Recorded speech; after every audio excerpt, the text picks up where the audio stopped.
Good morning, everyone. We welcome you to our roundtable discussion with the wonderful subject of God. We are recording today from the Plainfield Christian Science Church Independent, which stands strong, a beacon of light to our city, our nation, and our world. And we are so grateful that you all could join us this morning.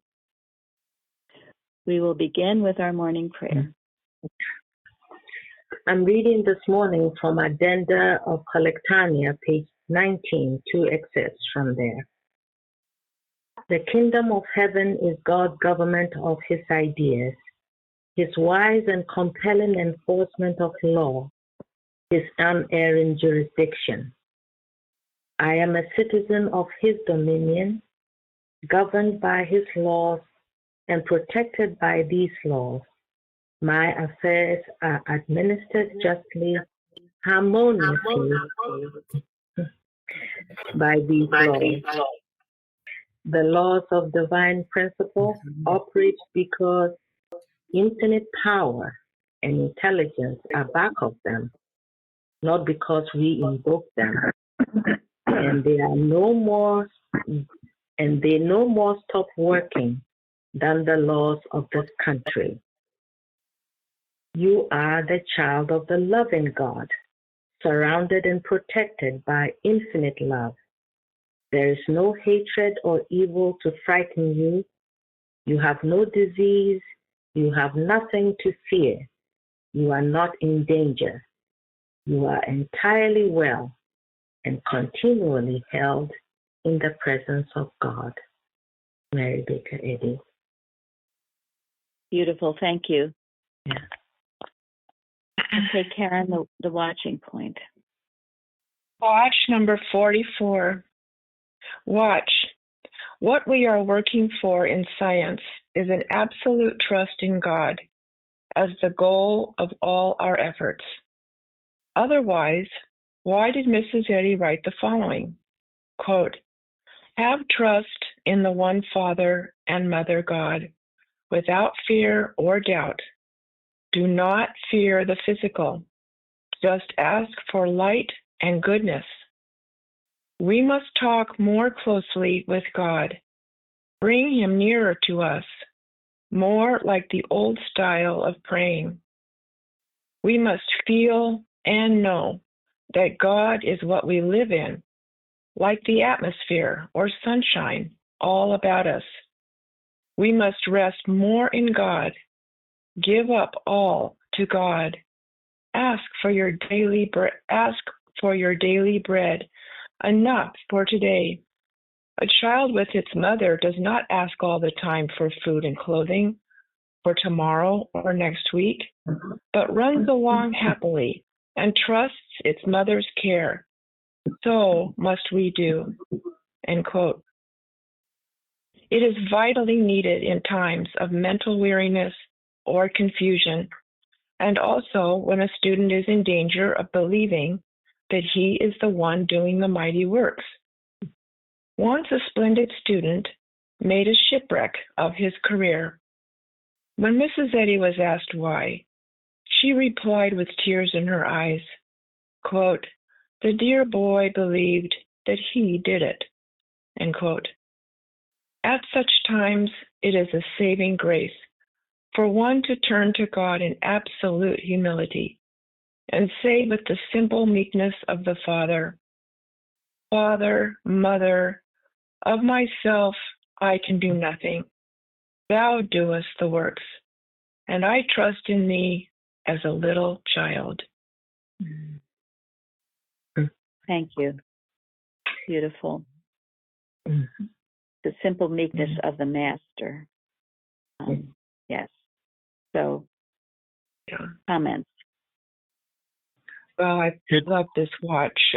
But when it says we must feel and know that God is what we live in, that was the part that I've been working on since coming here, is not to just say the words, but to feel God's presence, his love. And it's been helping. It's so much better since coming here. Thank you. Who else was speaking? That was me. Just reminds me of, I think there was some writing about, I think his name was James Neal, was one of her really great students, doing really good healing work, and was getting a lot of praise. And she, I read somewhere where she warned him about allowing the love of mortal applause steal away his ability to, allow his head to get swollen, allow him to lose humility and not be able to heal the way he was able to when he was humble. So sort of reminds me of that. Very much. Thank you. It's always remaining humble, right? Always knowing it's God doing it. I and my Father are one. If even Jesus said that, then we have to know, we have also to say that. Without humility, we can't do this. Not at all. Also, the part about trusting God means a lot. I mean, that's why we pray. If we're praying, is because we have some faith in it. Mm-hmm. Yes. Yeah, you wouldn't be praying if you didn't have some faith, even if it's only as a grain of a mustard seed.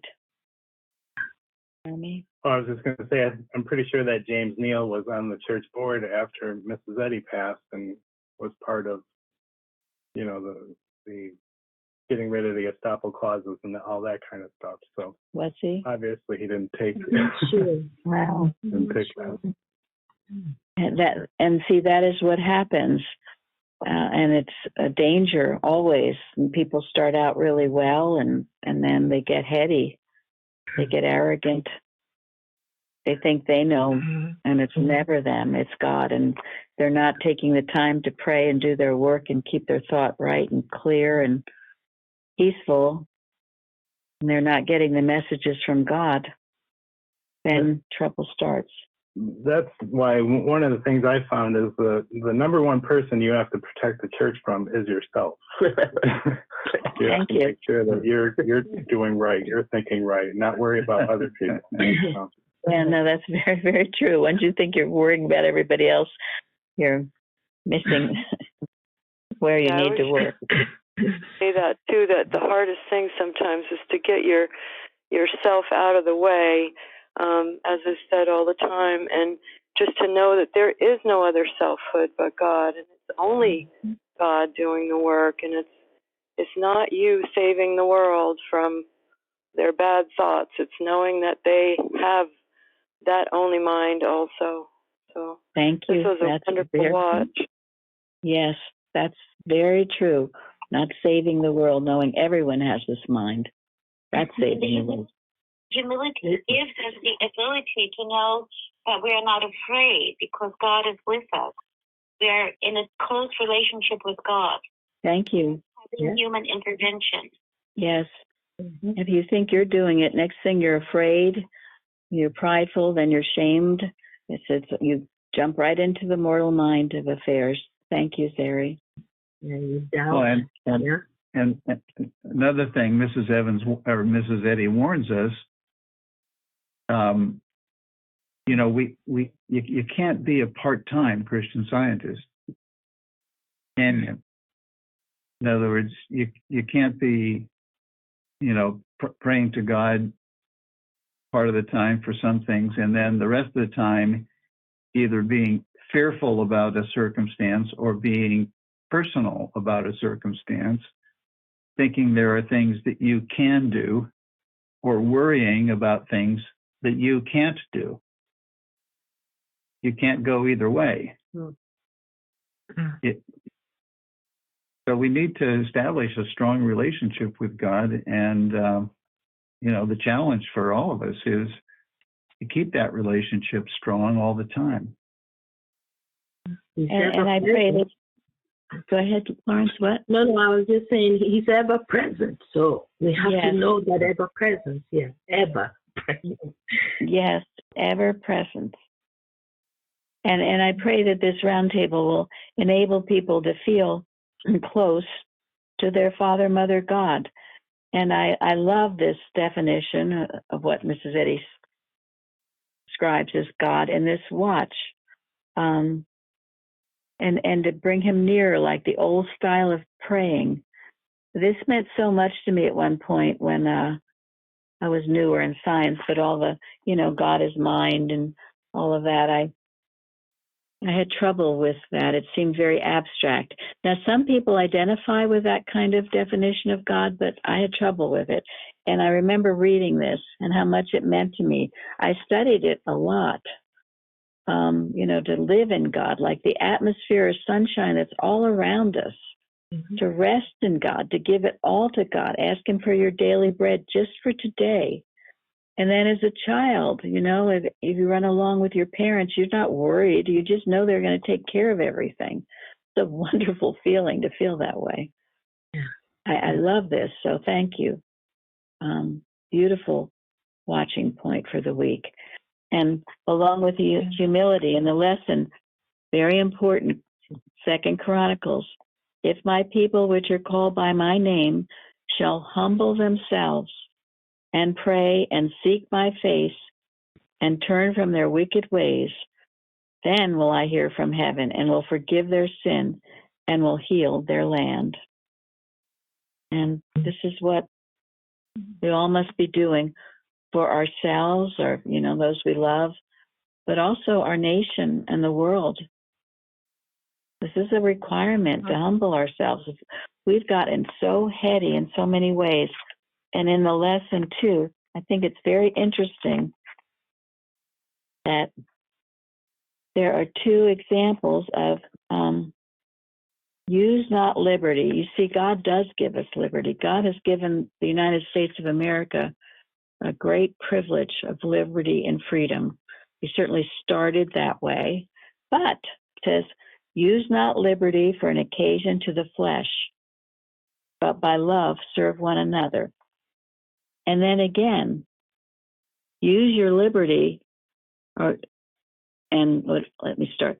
Ye also as lively stones are built up a spiritual house and holy priesthood to offer up spiritual sacrifices acceptable to God by Jesus Christ as free, and not using your liberty for a cloak of maliciousness, but as the servants of God. So this can be the problem, just like people getting heady and losing their humility. People have their freedom and they use it for the flesh. So what does that mean? Well, worldly things, that and possessing, getting things more and more. But that's not what it's all about, freedom. Thank you. Instead of in love serving one another. And so then what does it mean to use your liberty for a cloak of maliciousness? I think you're free to do whatever you want for your own gain and for your own self, and not thinking of others or the consequences of what you're doing or thinking, not thinking of how it's going to affect other people. Thank you. Liberty is to be able to obey God. Our freedom that he gives us is to do right, to obey his law. Thank you. Yeah, and Mrs. Eddy tells us we have the freedom to do right, but we do not have the freedom to do wrong. Exactly. We don't have the freedom to deceive other people so we can steal from them. Or even to maliciously, do things because you've got the money and the power and so-called freedom to maliciously harm others.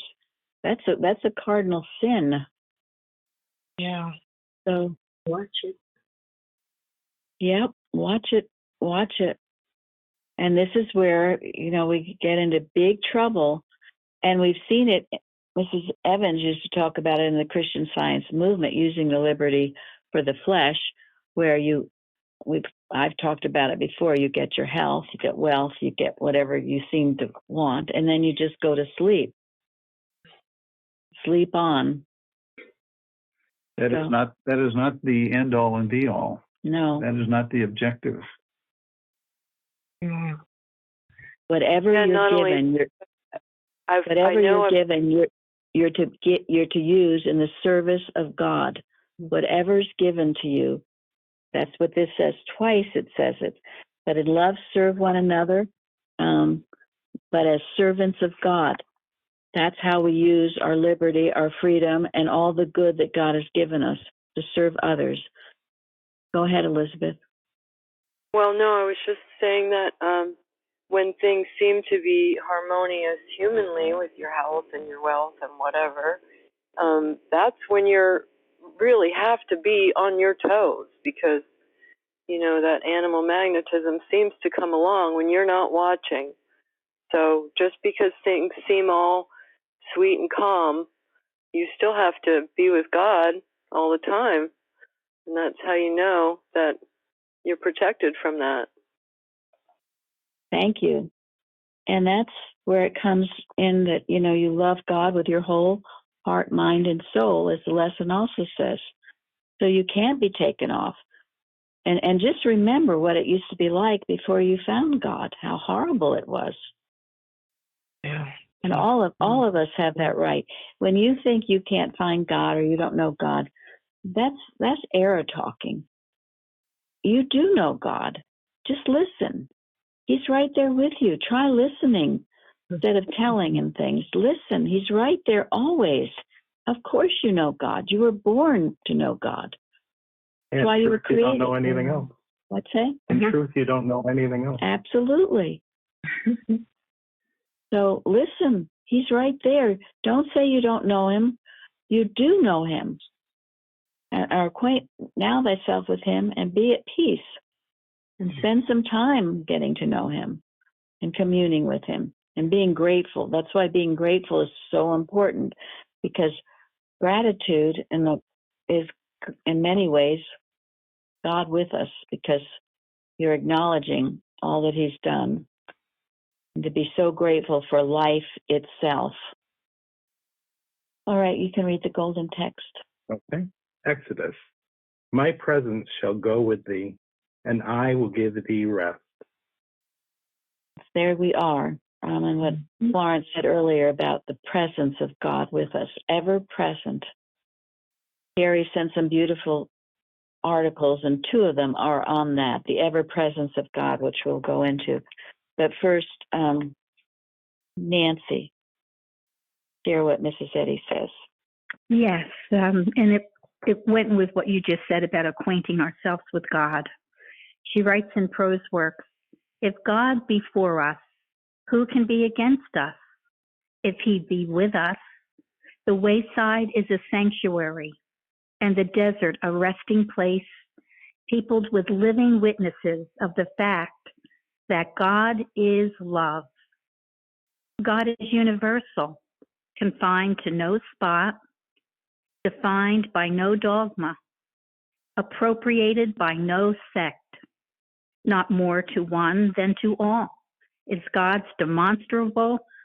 God is demonstrable as divine life, truth, and love. And his people are they that reflect him, that reflect love. Again, this infinite principle, with its universal manifestation, is all that really is or can be. Hence, God is our shepherd. He guards and guides, feeds and folds the sheep of his pasture, and their ears are attuned to his call. In the words of the loving disciple, my sheep hear my voice, and they follow me. Neither shall any man pluck them out of my hand. God is a consuming fire. He separates the dross from the gold, purifies the human character through the furnace of affliction. Those who bear fruit he purgeth, that they may bear more fruit. Through the sacred law he speaketh to the unfruitful in tones of Sinai. And in the gospel he saith to the barren fig tree, cut it down, why cumbereth it the ground? God is our Father and our Mother, our minister and the great physician. He is man's only real relative on earth and in heaven. David sang, "Whom have I in heaven but thee? And there is none upon the earth that I desire beside thee." Brother, sister, beloved in the Lord, knowest thou thyself, and art thou acquainted with God? If not, I pray thee, as a Christian Scientist, delay not to make him thy first acquaintance. Glorious things are spoken of you in his word.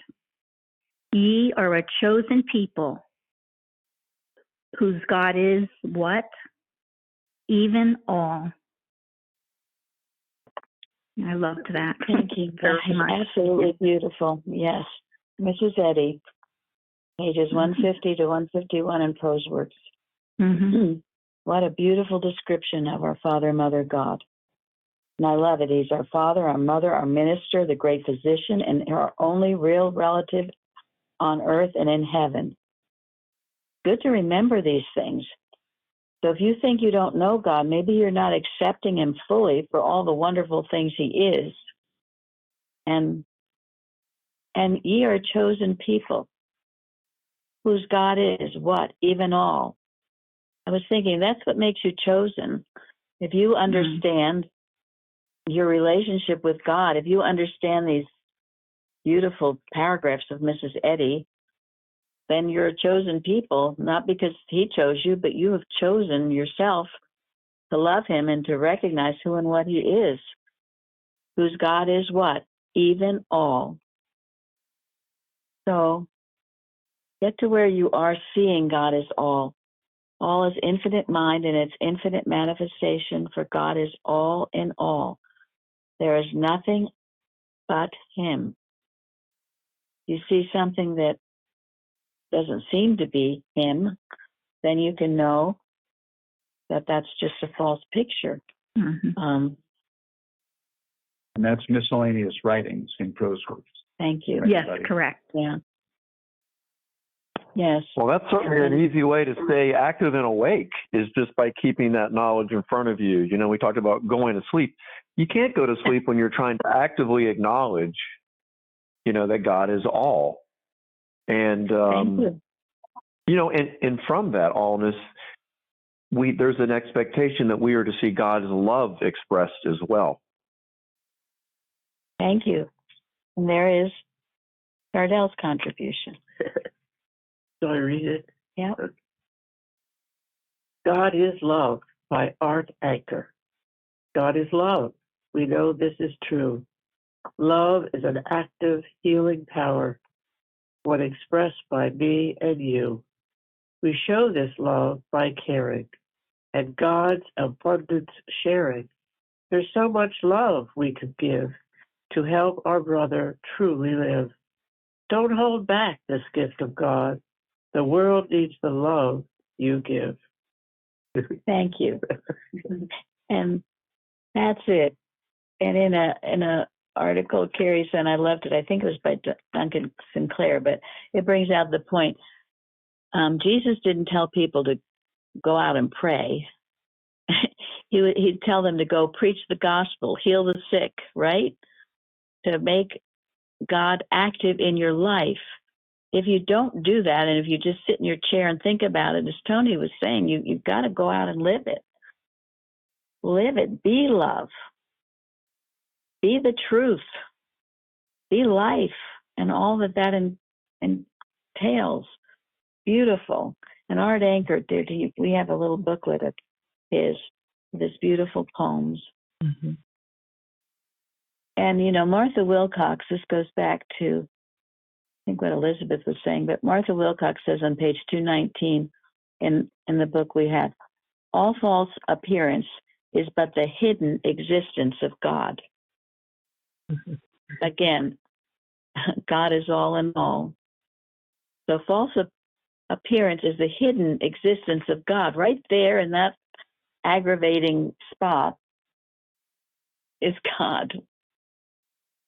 And if you look hard enough, and if you look past the material senses and what Era's trying to tell you, you will see it. You will see him or her, God, Father, Mother. And as we know, that is how Jesus healed the sick. Now, these are some other, I found these beautiful poems in the Max Dunaway Daily Angels. There may be mist and fog, there may be wind and rain, there may be darkened skies till little light remain. There may be stony paths, there may be deep ascents, there may be slips and falls, there may be burdened sense. But just as surely as God is a God of love, then he will draw his child, lifting him above these many earthly woes with his abundant grace, and bring him safely to his true abiding place. And then this, something to heal, something that God has left undone, that he forgot to give to his beloved Son, or even worse, some great misfortune come about that God in his infinitude could not keep out. Something to heal, to remedy. How very odd that we should be so cruelly treated by our God. A God of love, we say, yet how could love allow such trouble for his child as we are claiming now? Something to heal, then it must be something apart from man forever held close to his Father's heart. A false belief to be replaced by what is real and nothing more. There is no trouble man to heal. And then finally, God first in the early morning light, before I go upon my way. God gives me vision clear and bright with which to meet the coming day. God first when I prepare to go, by some new path I come to see. Let me ask God, then I shall know what way his hand has set for me. God first when hurried human will would take some course apart from love. Let me stop then and listen till I gain my guidance from above. God first in every thought and deed, in every case, in every hour. To put God first is all I need. Mine is the blessing, his the power. Dear Max Dunaway. So, all right, so now to some of beautiful articles from Carrie. And this one that I mentioned, God Being Omnipresence by Ella Hogue. And she says, when Moses felt afraid to undertake the work God had given him to do, because he recognized his own inadequacy, he asked God whom he would send with him to help him. Then God said to him, my presence shall go with thee, and I will give thee rest. This most wonderful promise which God made to Moses, all men must eventually prove belongs equally to them. Everyone must finally demonstrate that the fact of God's omnipresence is the solution of every human difficulty. Therein is the all-inclusive good which must be proved to be the annulment of every claim of evil. Then the work of Christian scientists is, after all, but to admit always and forever the great fact of God's omnipresence, and therewith deny every supposititious lie of any other presence or power. In other words, to have but to obey the loving injunction of our precious leader in miscellaneous writings. Always bear in mind that his presence, power, and peace meet all human needs and reflect all bliss. And then it should make no difference to us what experience we may seem to be going through humanly, what the difficulty that must be overcome, what the dilemma from which we long to be delivered. In and through it all, there is the fact of God's omnipresence. There he is to teach us all necessary lessons.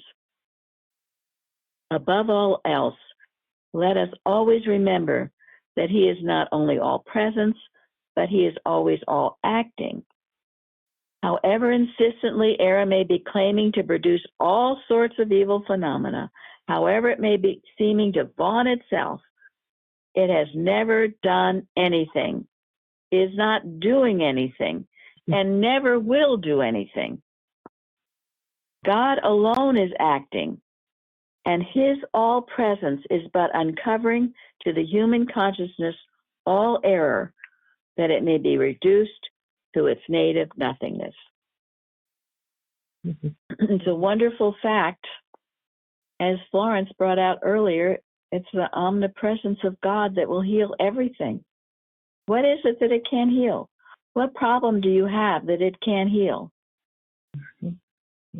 You think there's some spot where God is not? The little poem says. You think you've got some spot somewhere that God isn't there? You think you have some relative that God isn't there? Some world condition that God isn't there? Like Florence has said before, what makes you so special? What makes you so special? So you think something like that. And that something is actually true. Then what And always remember, go ahead, please. No, I mean, it's saying God is omnipotent, omnipresent, omniscient, omni-action. So we have to pay attention to the omni. He's all. Thank you. That's a good quote. Pay attention to the omni. And that's why to work with that, during your morning watch is very important till you get that sense of his allness. And as they say, don't leave home without it. Get that feeling of his allness. And don't let anything take it away from you. Because anything that would try the physical senses, which is not presenting you with a true picture. So, and then in the second article also, this is my presence shall go with thee. This is Duncan Sinclair. And he says, nothing is of greater value than to know of God's omnipresence. For to know that God is omnipresent is to be conscious that life and love and truth and good are ever with us. And consequently, that the supposititious opposites of life, love, and truth and good are not in reality present anywhere. It is this consciousness of the omnipresence of God good which destroys the beliefs of sickness and sin, those false beliefs which so grievously torment the human race. Whosoever would be healed of these enemies to happiness and peace must strive to realize the allness of God's presence by affirming and reaffirming the truth with persistency and with assurance, keeping before the thought Mrs. Eddy's words in Science and Health, page 473. The God principle is omnipresent and omnipotent. God is everywhere, and nothing apart from him is present or has power. And what a wonderful statement that is, isn't it? One, to learn and memorize early on, to know that. And every single time you open up your book, Science and Health, the key to the scriptures, approach it with great reverence, awe, humility. This is God speaking to you above the din of mortal mind. God is omnipotent and omnipresent. Nothing besides him is present or has power. That is the truth. Everything else, these are lies that we just have accepted, blindly accepted. This is the truth of our textbook and of the Bible, because doesn't the lesson say that God, once, twice have I heard this, that God is the only power? So what are you doing messing around with all these other things? Just being fooled, that's all. We're being fooled. And then another article from Carrie, which was, I thought, very good, very helpful, was about when the word arise, arise means to wake up. So yeah, we're being fooled. So it says the modern English word wake is from the Anglo-Saxon arise. Then the word of Jesus to Jairus' daughter, damsel, I say unto thee, arise, could be rendered in plain English, young woman, I say unto thee, wake up. And the Master's word to the sick of the palsy, arise and walk, could be read, wake up and walk. In the case of Lazarus, Jesus said, our friend Lazarus sleepeth, but I go, that I may awake him out of sleep. But to meet the dull senses of the disciples, the Master finally said, Lazarus is dead. And it talks about this article, how do you wake up? One thing is the light. The light wakes you up, right? The morning light, any kind of light, the light of truth, the light of the scriptures, the light of science and health. It wakes you up. The waking up process.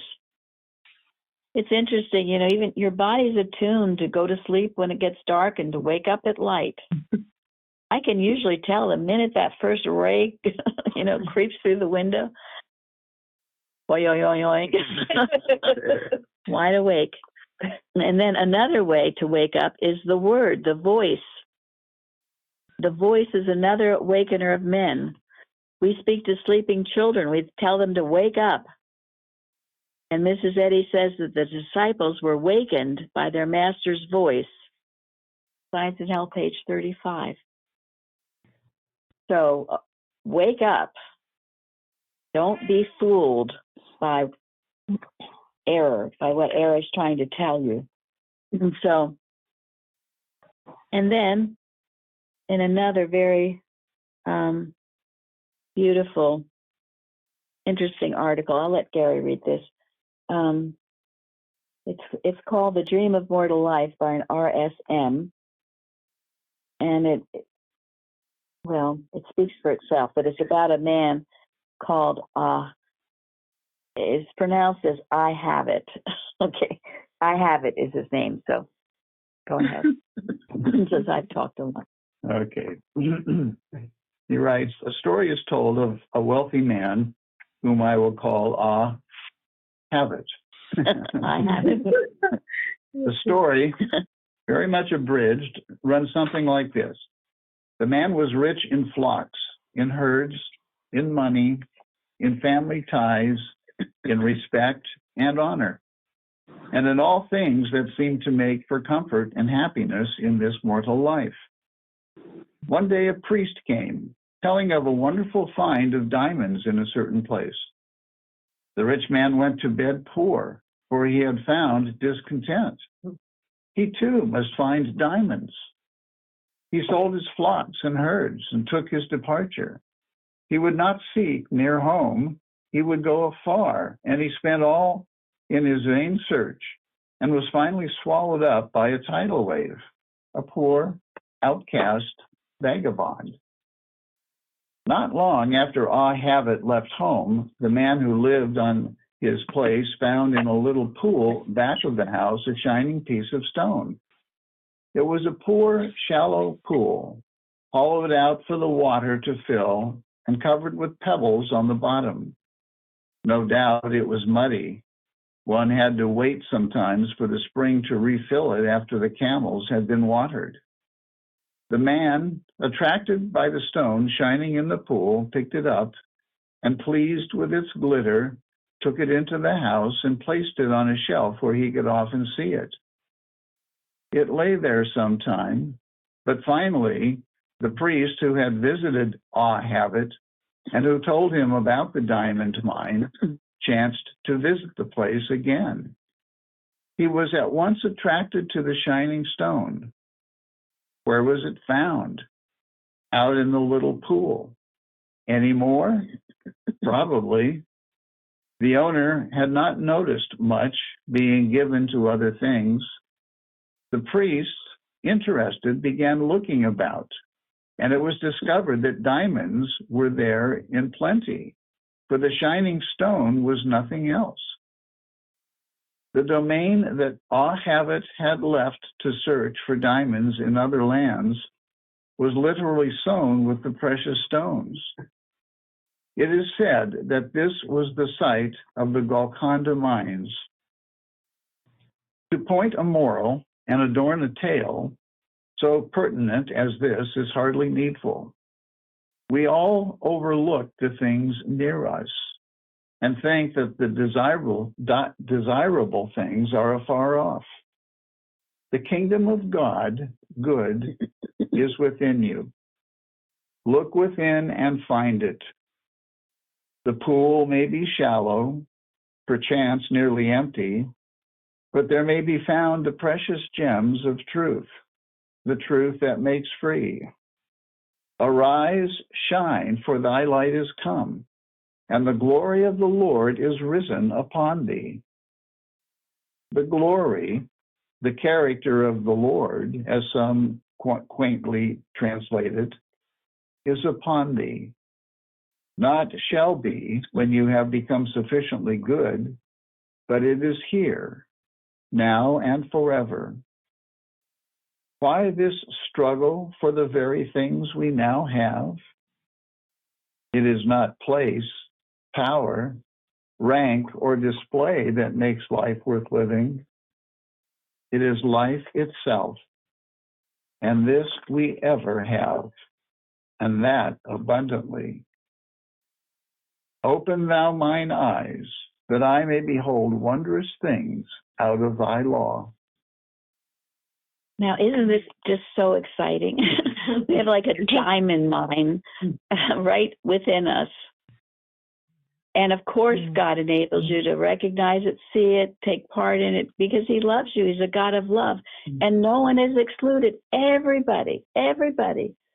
So I guess they're saying this was the finding of the Golconda mines. That's the diamond mines, right? Or what are they, in Africa? Does anyone know? Anyway, there's these mines that's full of diamonds. But you don't have to go there to get the real diamonds. They're all within you. A treasure trove of all good things right within you. Just listen. It's a listening thing because God's speaking to you. So put away all your concerns and worries and your talk and hear what God is saying. He'll tell you everything you need to know about everything. You don't need to read.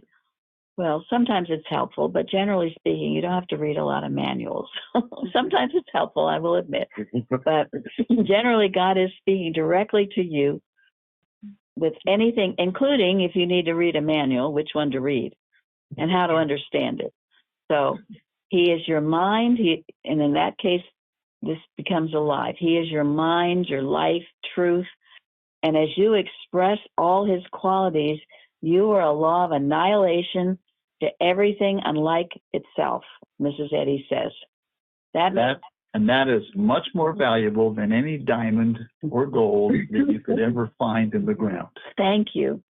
And I found it interesting because it said he became poor. Do you remember why he became poor? Discontented. Yes, because he found discontent. He had everything, and then this guy tells him about diamonds, and suddenly he was discontent with what he had and wanted more. That's how he became poor. Yeah. And that's why the 10th commandment is, thou shalt not covet. Gary's favorite commandment. No, but it speaks well of a lot of issues. It'll make you very miserable. So don't go there. Don't go there. So, and then another article along the same lines about shipwrecked sailors on the Amazon.